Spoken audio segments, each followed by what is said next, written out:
ಧರ್ಮಸ್ಥಳ ಪ್ರಕರಣ ಹಳ್ಳ ಹಿಡಿಸಿದ್ದು ಇಂಥವರೇ ಎಂದ ಮಹೇಶ್ ಶೆಟ್ಟಿ ತಿಮರೋಡಿ.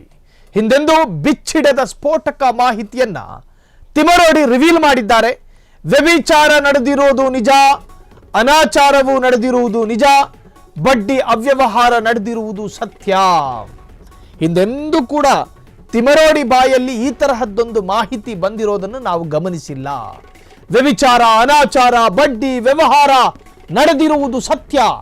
ಕೋತ ಕೋತ ಕುದಿಯುತ್ತಲೇ ಆಕ್ರೋಶ ಹೊರಹಾಕಿದ ತಿಮರೋಡಿ ನಿರ್ಮಲಾನಂದ ಸ್ವಾಮೀಜಿ ಜೊತೆ ಚಿನ್ನಯ್ಯ ಎಲ್ಲವನ್ನೂ ಹೇಳಿದ್ದ. ನಿರ್ಮಲಾನಂದ ಸ್ವಾಮೀಜಿಗಳೇ ಸತ್ಯ ಹೇಳಿಬಿಡಿ ಎಂದ ತಿಮರೋಡಿ. ಹೇಳ್ಬಿಡಿ ಸತ್ಯನ, ನಿಮ್ಮ ಜೊತೆ ಚಿನ್ನಯ್ಯ ಎಲ್ಲ ಸತ್ಯವನ್ನು ಕೂಡ ಬಿಚ್ಚಿಟ್ಟಿದ್ದಾನೆ, ಅದಕ್ಕೆ ನೀವು ನ್ಯಾಯ ಒದಗಿಸಬೇಕು. ಡಿಸೆಂಬರ್ 16ಕ್ಕೆ ಭಾರಿ ಜನ ಸೇರಿಸಿ ಪ್ರತಿಭಟನೆ ನಡೆಯುತ್ತೆ. ಮಹಿಳೆಯರಿಂದಲೇ ಪ್ರತಿಭಟನೆಗೆ ಚಾಲನೆ ಸಿಗುತ್ತೆ. ಸೌಜನ್ಯ ಪರ ಹೋರಾಟಗಾರರ ಪೂರ್ಣ ಬೆಂಬಲ ಎಂದ ತಿಮರೋಡಿ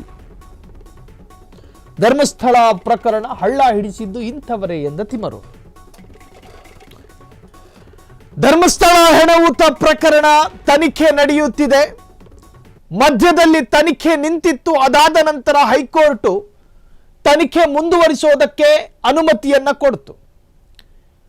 ಚಿನ್ನಯ್ಯ ಆರಂಭದಲ್ಲಿ ಹೇಳಿಕೊಂಡು ತಿರುಗಾಡಿದ್ದು ಅನೇಕರನ್ನ ಹೂತು ಹಾಕಿದ್ದೀನಿ, ಅನೇಕ ಹೂತು ಹಾಕಿದ ಹೆಣಗಳ ಪೈಕಿ ಮಹಿಳೆಯರದ್ದೇ ಇತ್ತು, ಆ ಮಹಿಳೆಯರ ಪೈಕಿ ಅನೇಕರ ಮೇಲೆ ವ್ಯಭಿಚಾರ ಆಗಿರುವುದರ ಬಗ್ಗೆ ಕುರುಹುಗಳು ದೇಹದಲ್ಲಿ ಕಾಣುತ್ತಿತ್ತು. ಹಂಗಂತ ಹೇಳಿದ ಕೂಡಲೇ ಆತನ ಮೇಲೆ protection act, witness protection act ಅಡಿಯಲ್ಲಿ ಆತನನ್ನು ಸೇರಿಸಲಾಯಿತು. ಪೊಲೀಸರು ಆತನಿಗೆ ಭದ್ರತೆಯನ್ನು ಕೊಟ್ಟರು. ಯಾವಾಗ ಆತನ ಹೇಳಿಕೆಯಲ್ಲಿ ವಿರೋಧತೆಗಳು ಕಾಣೋದಕ್ಕೆ ಶುರುವಾಯಿತು, ಇಂತಿಂತ ಮಾರ್ಕ್ ಮಾಡಿದ ಜಾಗದಲ್ಲಿ ಹೆಣಗಳು ಸಿಗದೇ ಇದ್ದಾಗ ಆತ ಹೇಳಿದ ಪ್ರತಿಯೊಂದು ಹೇಳಿಕೆಯು ಆಭಾಸ ಎನಿಸತೊಡಗಿತು, ವೈರುಧ್ಯಗಳು ಕಾಣತೊಡಗಿತು. ಆತನ ಮೇಲಿದ್ದ ವಿಟ್ನೆಸ್ ಪ್ರೊಟೆಕ್ಷನ್ ಆಕ್ಟ್ ಅನ್ನು ಕಳಚಲಾಯಿತು.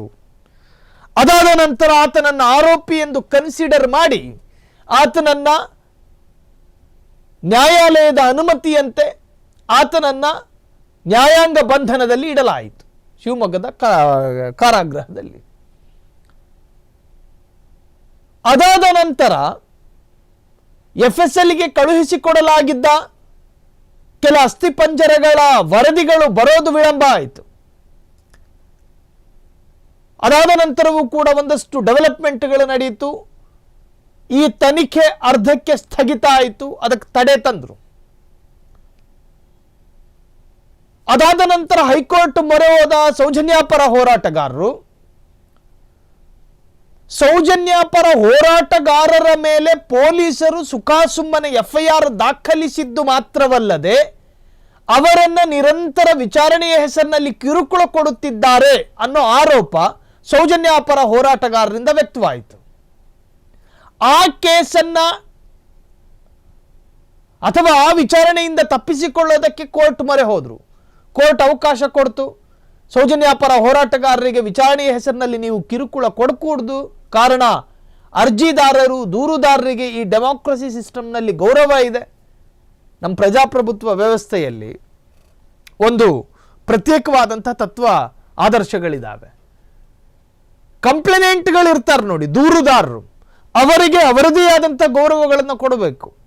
ದೂರುದಾರರ ವಿರುದ್ಧವೇ ನೀವು ಕೌಂಟ್ರು FIR ಹಾಕೋದಿದ್ರು ಕೂಡ ಅದಕ್ಕೆ ಪ್ರೊಸೀಜರ್ಗಳಿದ್ದಾವೆ. ಸಂತ್ರಸ್ತರ ವಿರುದ್ಧ ದೌರ್ಜನ್ಯ ಅಂತ ಬಂದ್ಬಿಡುತ್ತೆ ಅದು. ಹಾಗಾಗಿ ನೀವು ದೂರುದಾರರನ್ನ ಆರೋಪಿಗಳ ತರ ಟ್ರೀಟ್ ಮಾಡೋದು ಬೇಡ, 3rd ಡಿಗ್ರಿ ಟ್ರೀಟ್ಮೆಂಟ್ ಕೊಡೋದು ಬೇಡ. 3rd ಡಿಗ್ರಿ ಟ್ರೀಟ್ಮೆಂಟ್ ಕೊಡಕೂಡ್ದು. 3rd ರೇಟ್ ಕ್ರಿಮಿನಲ್ಸ್ಗಳಲ್ಲ ಅವರು, ವಲ್ಗರ್ ಕ್ರಿಮಿನಲ್ಸ್ಗಳಲ್ಲ ಅವರು. ಅವರು ದೂರುದಾರರು, ಅವ್ರನ್ನ ನೀವು ದೌರ್ಜನ್ಯ ಮಾಡಕೂಡ್ದು ಅಂತೇಳಿ ನ್ಯಾಯಾಲಯವು ಕೂಡ ಕೋರ್ಟ್ ಕೂಡ ಈ SIT ತನಿಖಾ ತಂಡಕ್ಕೆ ಆದೇಶವನ್ನು ಹೊರಡಿಸಿತು.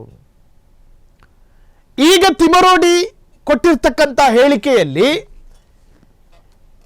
ಧರ್ಮಸ್ಥಳದಲ್ಲಿ ಅನಾಚಾರ ನಡೆದಿರೋದು ನಿಜ, ಬಡ್ಡಿ ಅವ್ಯವಹಾರ ನಡೆದಿರೋದು ನಿಜ, ವ್ಯಭಿಚಾರ ನಡೆದಿರೋದು ನಿಜ, ಹೆಣ್ಣು ಮಕ್ಕಳ ಅಪಹರಣ ನಡೆದಿರೋದು ನಿಜ, ಹೆಣ್ಣು ಮಕ್ಕಳ ಮೇಲೆ ಮಾನಭಂಗ ನಡೆದಿರೋದು ನಿಜ.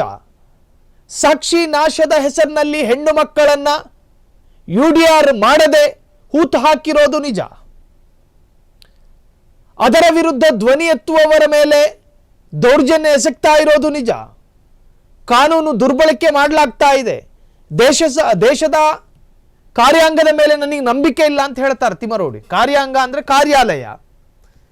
ನನಗೆ ಈ ದೇಶದ ಶಾಸಕಾಂಗ ಅದರ ಮೇಲೆ ನಂಬಿಕೆ ಇಲ್ಲ ಅಂತ ಹೇಳ್ತಾರೆ. ನನಗೆ ನಂಬಿಕೆ ಇರುವುದು ಈ ದೇಶದ ನ್ಯಾಯಾಂಗ ವ್ಯವಸ್ಥೆಯ ಮೇಲೆ. ಅತ್ಯಂತ ಸೂಕ್ಷ್ಮವಾಗಿ ಮಾತನಾಡಿದ್ದಾರೆ ಅವರು. ನ್ಯಾಯಾಂಗದ ವಿರುದ್ಧ ಮಾತನಾಡಿಲ್ಲ. ನನಗೆ ಈ ದೇಶದ ಜುಡಿಷಿಯಲ್ ಸಿಸ್ಟಮ್ನ ಮೇಲೆ ನಂಬಿಕೆ ಇದೆ ಅಂತ ಹೇಳ್ತಾರೆ. ನ್ಯಾಯಾಂಗ ವ್ಯವಸ್ಥೆಯ ಮೇಲೆ ನಂಬಿಕೆ ಇದೆ. ಈ ದೇಶದಲ್ಲೊಂದು ಕಾನೂನು ರಚನೆಯಾಗಿದೆ. ಆ ಕಾನೂನಿನಲ್ಲಿ ಅಸಲಿ ಅಪರಾಧಿಗಳನ್ನು ಹಿಡಿಯಬಹುದಾದ ಎಲ್ಲ ಮೋರಲ್, ನೈತಿಕತೆ, ಎಲ್ಲ ಪವರ್, ಅಧಿಕಾರ, ಎಲ್ಲ ಕರೇಜ್, ಧೈರ್ಯ ಪೊಲೀಸರಿಗಿದೆ. ಅದನ್ನು ನಿಷ್ಠಾವಂತ ಪೊಲೀಸರು ಮಾಡಬೇಕು. ಸರಿ, ವಿಷಯಕ್ಕೆ ಬಂದು ಬಿಡೋಣ.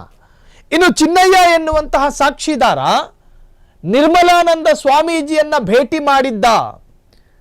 1.5 ಗಂಟೆಗಿಂತಲೂ ಸುದೀರ್ಘವಾದ ಮಾತುಕತೆಗಳನ್ನು ಸ್ವಾಮೀಜಿ ಜೊತೆ ಚಿನ್ನಯ್ಯ ಮಾಡಿದ್ದ. ಆ ಸಂವಾದದಲ್ಲಿ ಧರ್ಮಸ್ಥಳದಲ್ಲಿ ನಡೆದಿರುವ ಅಷ್ಟು ಅತ್ಯಾಚಾರ ಮತ್ತು ಅವ್ಯವಹಾರದ ಬಗ್ಗೆ ಚಿನ್ನಯ್ಯ ಎಲ್ಲವನ್ನೂ ಕೂಡ ಸ್ವಾಮೀಜಿಯ ಬಳಿ ಹೇಳಿಕೊಂಡಿದ್ದ. ಅದಕ್ಕೆ ಸ್ವಾಮೀಜಿಗಳು ಸಿದ್ದರಾಮಯ್ಯರ ಬಳಿ ಮಾತನಾಡಿ ನ್ಯಾಯ ಒದಗಿಸ್ತೀನಿ ಅಂತೇಳಿ ಪ್ರಮಾಣ ಮಾಡಿದ್ರು. ಆ ಕೆಲಸನ ಈಗ ಈಡೇರಿಸಬೇಕು ಸ್ವಾಮೀಜಿ ಈಡೇರಿಸಬೇಕು.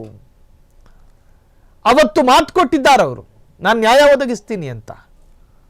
ಹಾಗಾಗಿ ಅದನ್ನು ಈಡೇರಿಸಬೇಕು ಅಂತ ಹೇಳಿ ತಿಮರೋಡಿ ಪಟ್ಟು ಹಿಡಿದಿದ್ದಾರೆ. ವ್ಯಭಿಚಾರ, ಅನಾಚಾರ, ಬಡ್ಡಿಯ ವ್ಯವಹಾರ ನಡೆದಿರೋದು ಸತ್ಯ. ಕೊತ ಕುದಿಯುತ್ತಲೇ ಆಕ್ರೋಶ ಹೊರಹಾಕಿದ ತಿಮರೋಡಿ ನಿರ್ಮಲಾನಂದ ಸ್ವಾಮೀಜಿ ಜೊತೆ ಚಿನ್ನಯ್ಯ ಎಲ್ಲವನ್ನೂ ಹೇಳಿದ್ದ. ನಿರ್ಮಲಾನಂದ ಸ್ವಾಮೀಜಿಗಳೇ ಸತ್ಯ ಹೇಳಿಬಿಡಿ ಎಂದ ತಿಮರೋಡಿ, ನಿಮ್ಮ ಜೊತೆ ಚಿನ್ನಯ್ಯ ಎಲ್ಲ ಸತ್ಯವನ್ನು ಬಿಚ್ಚಿಟ್ಟಿದ್ದಾನೆ, ಅದಕ್ಕೆ ನೀವೇ ನ್ಯಾಯ ಒದಗಿಸಬೇಕು. ಡಿಸೆಂಬರ್ 16ಕ್ಕೆ ಭಾರಿ ಪ್ರತಿಭಟನೆ ನಡೆಯುತ್ತೆ ಧರ್ಮಸ್ಥಳದಲ್ಲಿ, ಅರ್ಥಾತ್ ಬೆಳ್ತಂಗಡಿಯಲ್ಲಿ. ಮಹಿಳೆಯರಿಂದಲೇ ಪ್ರತಿಭಟನೆಗೆ ಚಾಲನೆ. ಸೌಜನ್ಯಾಪರ ಹೋರಾಟಗಾರರ ಸಂಪೂರ್ಣ ಬೆಂಬಲ ಇದೆ ಎಂದ ತಿಮರೋಡಿ ಒಟ್ಟಾರೆ ಇದೇ ಡಿಸೆಂಬರ್ 16ನೇ ತಾರೀಕು ಬೆಳ್ತಂಗಡಿಯಲ್ಲಿ ಒಂದು ಪ್ರೊಟೆಸ್ಟನ್ನು ಹಮ್ಮಿಕೊಂಡಿದ್ದಾರೆ. ಸೌಜನ್ಯಾಪರ ಹೋರಾಟಗಾರರು ಜೊತೆಗೆ ಸಮಾನ ಮನಸ್ಕ ಸಂಘಟನೆಗಳು ಅವರೆಲ್ಲ ಬಂದು ಹೆಣವೂತ ಪ್ರಕರಣದಲ್ಲಿ ನ್ಯಾಯ ಸಿಗಬೇಕು ಅಂಥೇಳಿ ಜಿಲ್ಲಾ ಆಡಳಿತ ಅಥವಾ ಜಿಲ್ಲಾಧಿಕಾರಿಗಳ ಗಮನಕ್ಕೆ ತರೋ ಪ್ರಯತ್ನಗಳು ಡಿಸೆಂಬರ್ 16ಕ್ಕೆ ನಡೆಯುತ್ತೆ ಅಂತ ತಿಮರೋಡಿ ಅದೇ ಹೇಳಿಕೆಯಲ್ಲಿ ಉಲ್ಲೇಖ ಮಾಡಿದ್ದಾರೆ. ಕ್ಷಣ ಕ್ಷಣದ ಸುದ್ದಿಗಳಿಗಾಗಿ ಫ್ರೀಡಂ ಟಿವಿ ಸಬ್ಸ್ಕ್ರೈಬ್ ಮಾಡಿ, ಲೈಕ್ ಮಾಡಿ ಹಾಗೂ ಫಾಲೋ ಮಾಡಿ. ಹೊಸ ಸುದ್ದಿಗಳ ನೋಟಿಫಿಕೇಶನ್ಗಾಗಿ ಬೆಲ್ ಐಕಾನ್ ಮೇಲೆ ಕ್ಲಿಕ್ ಮಾಡಿ.